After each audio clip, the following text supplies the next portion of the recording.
Sweeping statements, generalizations, assertions, dogma,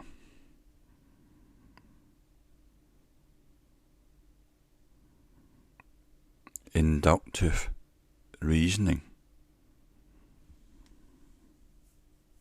weak analogies.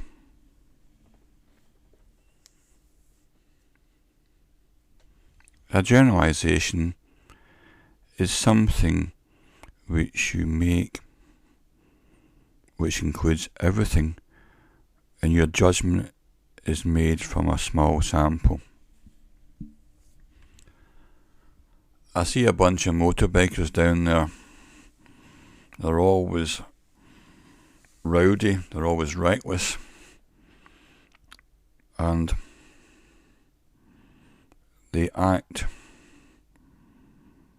in a crazy manner. I see those motorbikers down there every day. Therefore, all people who own a motorbike are nutcases.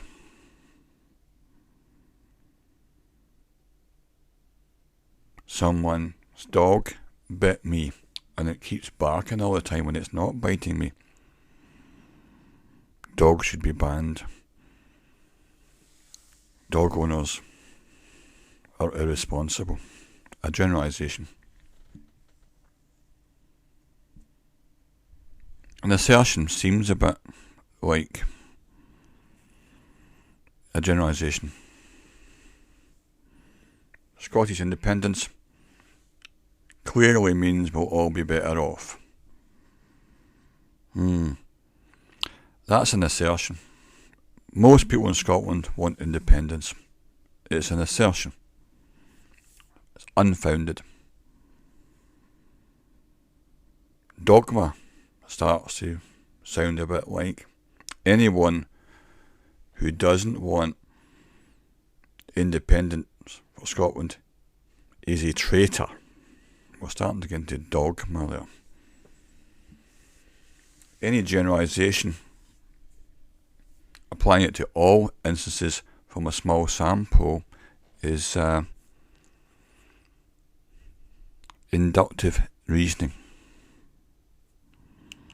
And when I went for an interview for the Office of National Statistics, they offered me the job out of 400 original applicants and then 20 interviews in Scotland. They offered me the job the next day at 7 minutes past 8 in the morning. They were asking me about samples, and I said, yes, I know I can't choose who I go to see because I would be putting a bias in, and also if I decided to change or modify anything, like if I go to see one person but they're not there and I just chap on the next door and start interviewing them, that would start to put a bias into the sample. So when you're sampling a population, it needs to be without any bias, which means if you don't like the look of someone, you still have to interview them. You just don't choose yourself. People often make analogies, which is a comparison, and almost without exception, an analogy is something where you try to simplify something a bit more complicated, or a lot more complicated, by making out some comparison with a simple thing. Usually there's a couple of problems here. One is you oversimplify it. Another thing is your analogy doesn't represent the actual thing you're comparing it with. This is very common for people to make analogies.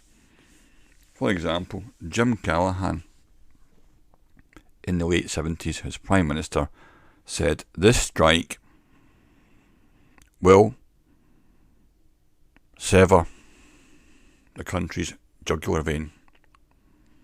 It will kill the country. He's making an analogy there, and that is that the country is a human body and it has a jugular vein and it's got a blood flow, and therefore the strike is somehow like a a knife which is cutting it. This analogy doesn't work because there is no jugular vein to the country. It's not a human body.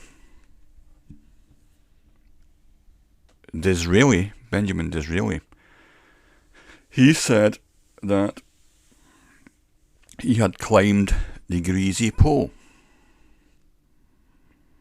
to become Prime Minister. Well, that's an analogy.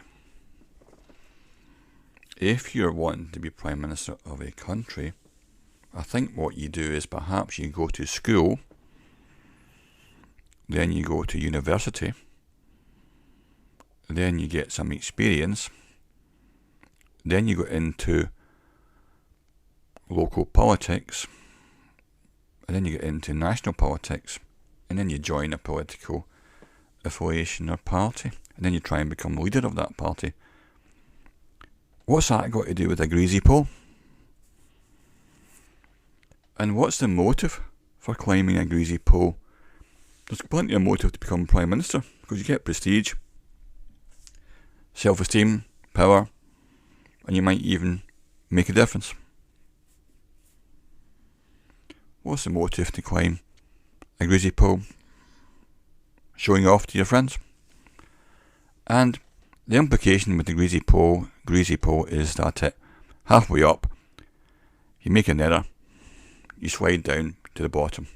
Well, if you're going for a political career and halfway through it you make an error, do you hit the bottom? No, you just might get sidelined for a little while and you're back on track a few weeks later.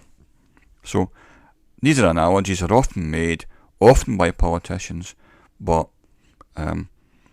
pretty much every analogy is weak. There's very few strong analogies that I can identify. That's usually not representing the actuality very well.